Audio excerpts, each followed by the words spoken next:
Late one afternoon in November 2024, first responders were called to conduct a welfare check on a young man living alone in San Francisco. When authorities entered his apartment in the Lower Haight neighborhood, they found him alone, lifeless, with a single gunshot wound to his head. His name was Suchir Balaji, a 26-year-old artificial intelligence engineer whose death would spark a firestorm of speculation, conspiracy theories, and questions about big tech, AI ethics, and whistleblower protections. My name is Akeiko, and in this video, we'll examine who Suchir Balaji was, what happened to him, and what it all ultimately means.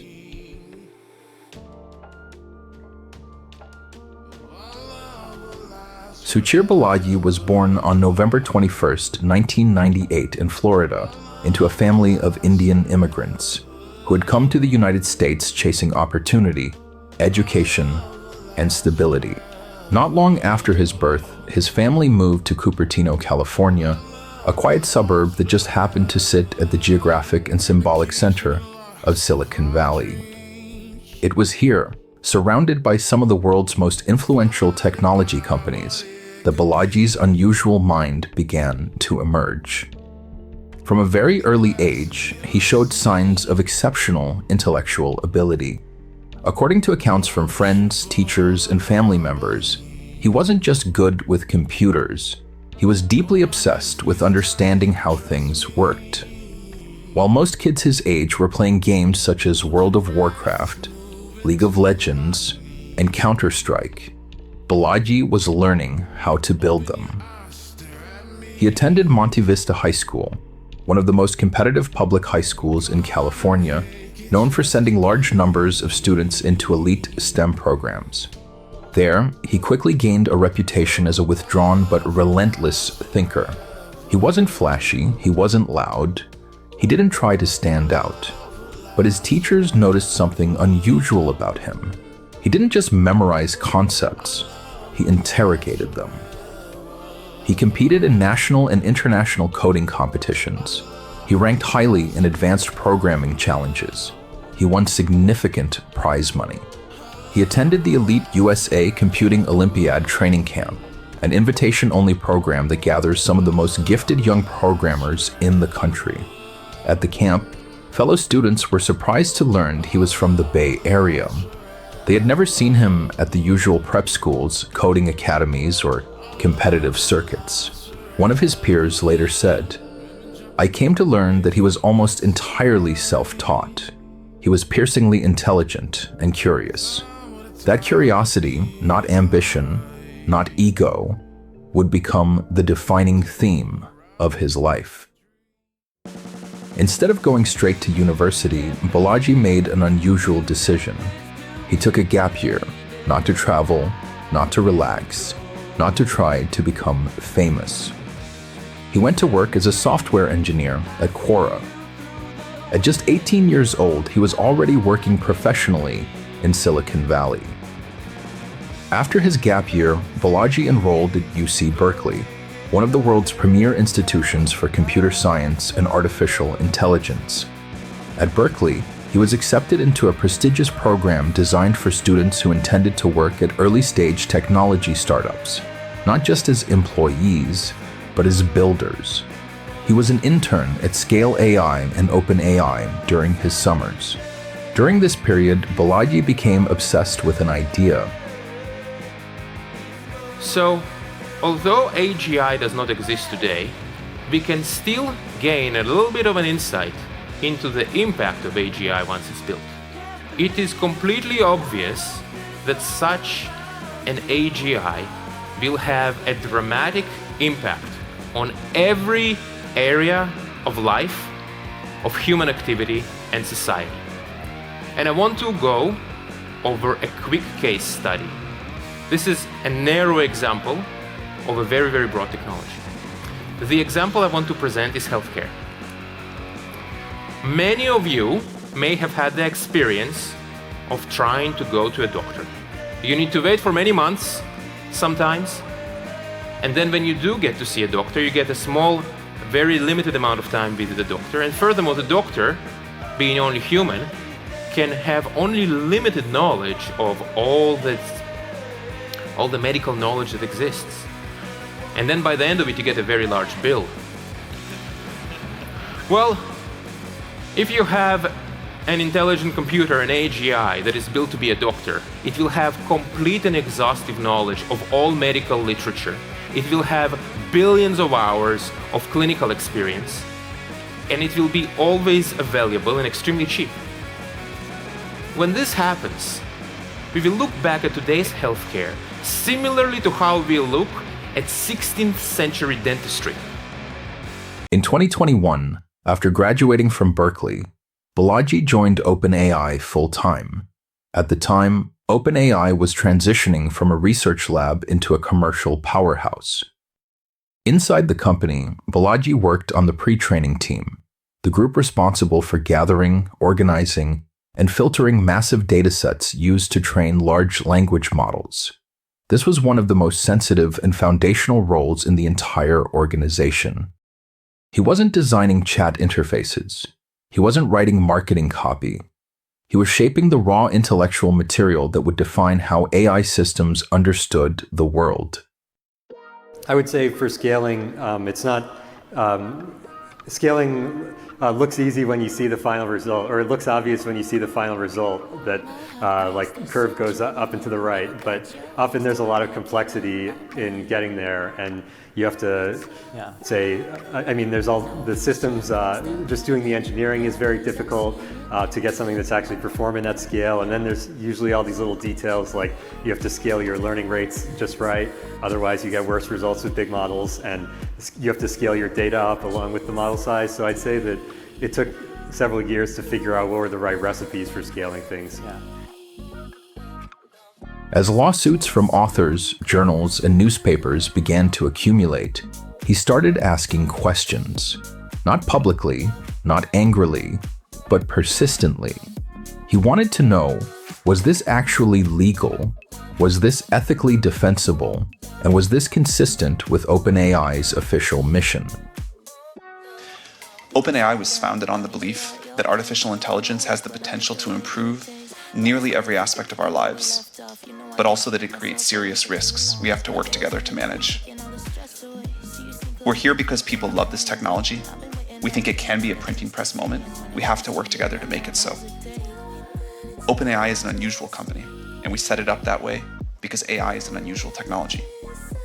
We are governed by a nonprofit, and our activities are driven by our mission and our charter, which commit us to working to ensure that the broad distribution of the benefits of AI and to maximizing the safety of AI systems.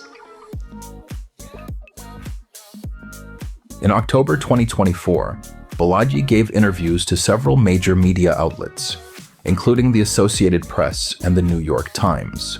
He accused OpenAI of violating copyright law, training models on proprietary content without consent, causing market harm to creators, and hiding behind weak legal theories of fair use. In the weeks after leaving OpenAI, Balaji appeared outwardly to be thriving. He attended house parties. He went to Minecraft nights with friends. He was being courted by startups. He was talking about launching his own company. He was thinking deeply about the future of artificial intelligence. He shared drafts of essays arguing that modern AI research was going in the wrong direction, obsessed with scale rather than genuine intelligence. He was planning a trip to Las Vegas with his parents. He had just returned from a birthday trip to Catalina Island.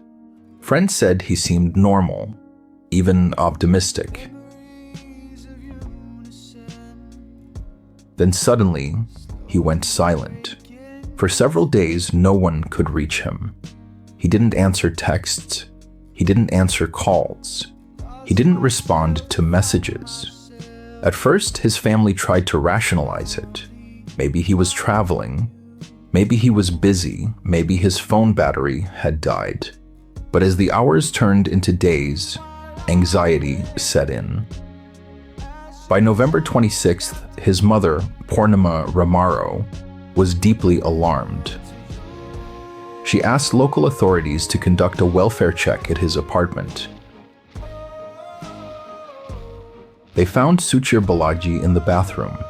His body lay on the floor. There was a single gunshot wound to his forehead.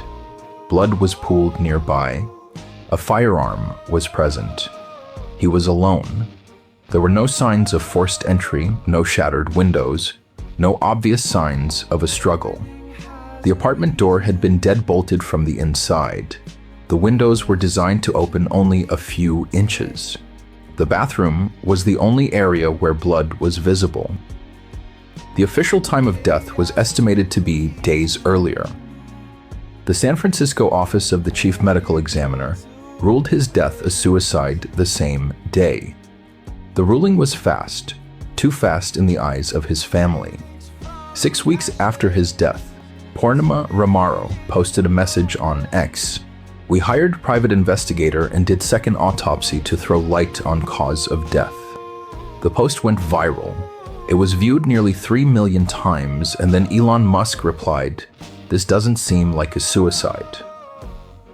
So we were talking about this interview with Sam Altman and Tucker, and I was like, we should probably just talk about this on the air, because it is one of the craziest interviews I think I've ever seen in my life. Yeah. Where Tucker starts bringing up this guy who was a whistleblower like or whatever. A whistleblower who, committed suicide but doesn't look like it.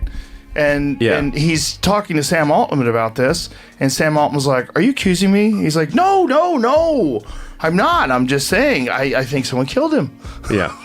And should be investigated. Yeah. Not just drop the case.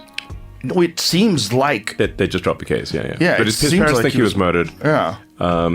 The wires to a security camera were cut.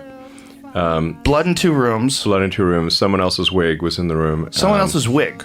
Wig. Yeah. Yes. Not normal. his wig. Not normal to have a wig laying around. Yes. And he ordered DoorDash right before allegedly committing suicide. Yeah. Which seems unusual. By the time the conspiracy narrative around Suchir Balaji's death had gone fully mainstream, something strange had happened. Almost no one was talking about the actual evidence anymore. The story had become emotional, symbolic, and mythological, but the physical facts of what happened inside that apartment were still there, quiet, unmoving, and indifferent to internet outrage. And when journalists finally obtained the underlying documents, police footage, and forensic reports, a very different story emerged.